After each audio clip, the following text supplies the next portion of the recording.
Hi, I'm Don Mitchell. Welcome back to 2000% Nation. I appreciate your patience with learning all about God's measurements and ways that we mere humans can try to estimate what He has seen when He looks down at each country here on Earth.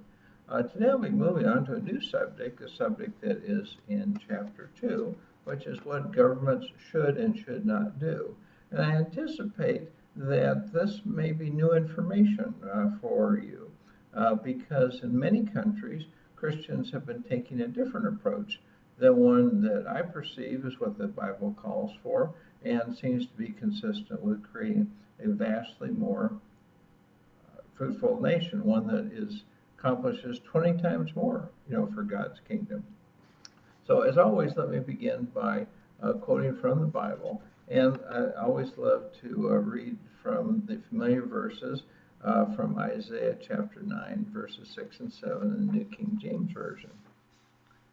For unto us a child is born, unto us a son is given, and the earth will be upon his shoulder, and his name will be called Wonderful, Counselor, Mighty God, Everlasting Father, Prince of Peace.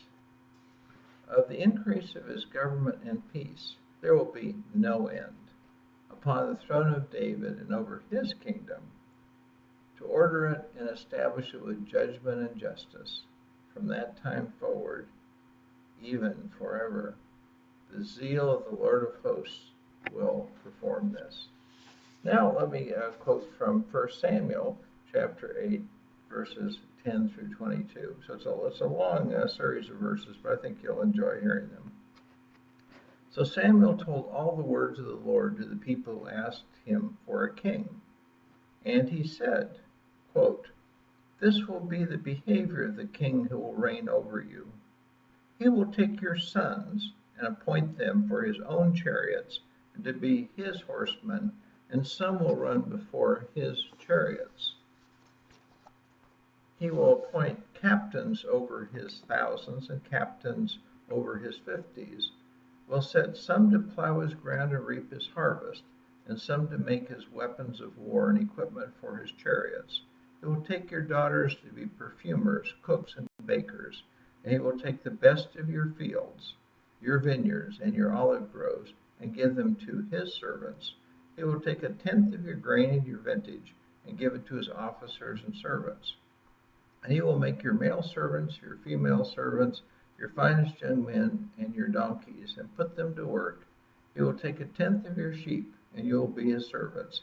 And you will cry out in that day because your king, whom you have chosen for yourselves, and the Lord will not hear you in that day." Obviously describing the downfall of having others governing us. Now let's look at 1 Peter chapter 2, verses 13 and 14. "Therefore submit yourselves to every ordinance of man for the Lord's sake, whether to the king as supreme or to governors, as to those who are sent by him for the punishment of evildoers and for the praise of those who do good." As 1 Peter chapter 2, verses 13 and 14 tell us, Christians are to submit to man-made laws as well as to those who enforce them. God has placed government leaders above us for his purposes, and our job is to obey them. In some cases, these leaders are Christians. In other cases, the leaders aren't Christians, but the Lord intends for them to serve his purposes anyway. As an example, consider that providing or receiving a government service or being affected by the government can help guide an unsaved person onto a path that leads to gaining salvation and then to becoming more fruitful for the Lord. Before describing what government should and should not do for fostering more fruitfulness for God, let's consider some worldly influences on governments. Such influences represent potential sources of stalls, which, as you may recall, is what I call bad thinking habits, as well as breakthrough solutions for godly purposes and actions that help increase fruitfulness. Although most people are inclined to emphasize the accomplishments of the leaders they approve of, the reality is that few government leaders have much time and expertise to apply to anything other than acquiring and exercising power. If you don't believe that observation, consider how much money an American politician has to attract somebody to run for national or statewide offices. Once elected, many leaders report spending most of their days on fundraising to pay for the next campaign. In addition, few elected positions have term limits, and incumbents for positions where seniority provides advantages for constituents are almost always reelected. As a result of being secure in office just as long as they spend a fortune on each campaign, elected officials don't feel much pressure to create better results of any sort. That's how it works for a Republican or Democratic form of government. In countries with unelected governments, of course, gaining and holding power can easily become all-consuming activities.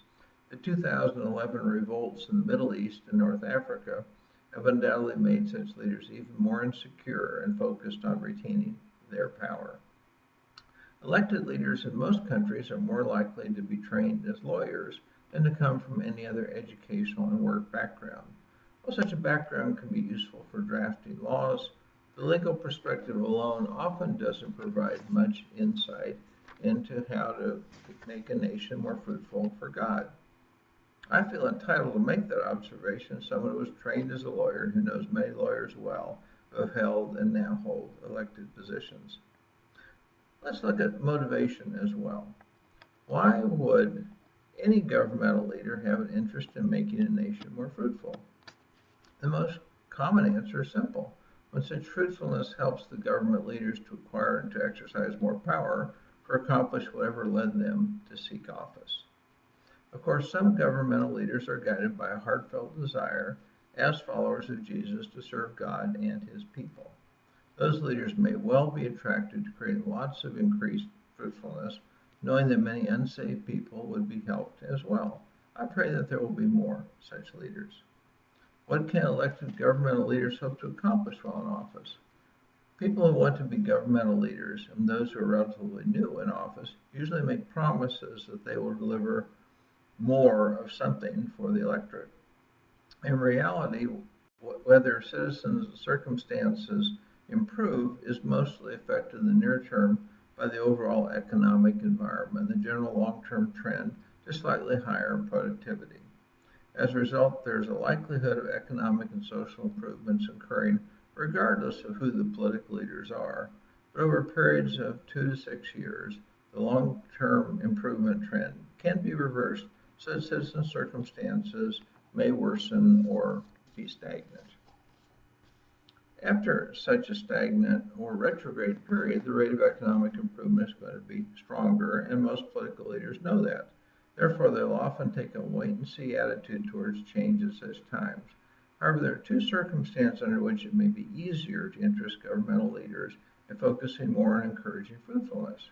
First, at the end of a long period of economic improvements, because the expectation at such a time is that a decline in circumstances will soon follow. And the second is after a stagnant or retrograde period in economic growth, the expected rebound doesn't seem to be occurring on schedule or as expected. This perspective summarizes the outlook for gaining political attention for supporting growth and fruitfulness in economically advanced countries. In lesser developed countries, government leaders may realize that by focusing citizens on the right tasks, a lot of the economic and social gaps between their country and the most economically advanced nations can be reduced or even in some cases eliminated. With such a focus, the potential benefits from working on greater fruitfulness can be extraordinary for citizens and their leaders. In addition, some lesser developed countries have been racked for many decades by wars, disease, famine, low prices for their exports, weak currencies that raise the cost of imports, corruption, excess debt, scarce capital, high interest rates compared to inflation, poor education, few public services, limited infrastructures, and other severe problems. Everyone knows that these nations are performing economically and socially at artificially low levels compared to other nations with comparable resources and knowledge. Some governments' leaders in such unusually depressed circumstances see the opportunity to gain a revered place in their society and in history, and some of these leaders are Christians. I believe that it is with these government leaders that the most substantial opportunities can be found for encouraging increases in national fruitfulness. In this chapter, I focus many of my comments on what can be done with such leaders in mind. In focusing on this group of leaders, I don't mean to suggest that other governmental leaders won't be interested in encouraging fruitfulness. I also don't believe that the largest opportunities for improvements are found in the most depressed, lesser developed nations with very legacy and reputation oriented leaders. The biggest untapped potential to accomplish more fruitfulness will be found elsewhere, simply because improving from a larger base of resources and capabilities expands total benefits much more than building on low performance. Let me be clear about my purpose. I'm looking for this book to help most where leaders are interested in encouraging fruitfulness and opportunities are substantial. In more developed countries, governments will be among the least flexible and interested institutions when it comes to identifying, creating, and expanding fruitfulness. In lesser developed nations, government leaders will often be anxious to do whatever it takes to accomplish more because it's easier to believe that opportunities exist, and the wide evidence of suffering can move the hearts of leaders to act. One exception to there being less interest in encouraging fruitfulness in economically developed countries can occur where the career bureaucracies are filled with highly capable staffs that have power to issue rules that can strongly affect citizens' behaviors. Another exception may come in economically advanced Christian countries where the lessons of being more fruitful in serving God are understood, but there's a long tradition of not taking government actions that might appear to favor one type of faith over others. What should governments help accomplish? Let me start by listing some activities where governments can potentially change what they do in ways that will encourage more fruitfulness. First, eliminate any legal or regulatory limits on what Christians and their churches and organizations can do in serving God to carry out what the Bible calls believers to do. Second, measure how government activities and inactions are influencing the fruitfulness of churches, Christian ministries, Christian and secular nonprofit organizations, schools, universities, voluntary associations of children, foundations, social enterprises, local and state governments, for-profit enterprises, problem-solving professionals, the employed, the unemployed, those who wish to go into business for themselves, residents who aren't citizens, and visitors. If no credible organization or individual takes on the task of measuring the nation's fruitfulness for God, some part of the government should sponsor or conduct the surveys that are described in Chapter 1 and publish the results to encourage more and more effective action by citizens, residents, and visitors. Fourth, based on what the measures of government influence on fruitfulness reveal, propose changes in rules, resources, and encouragement that will make government less of a barrier and more of a help in allowing citizens, foreigners, and the organizations to accomplish more for God.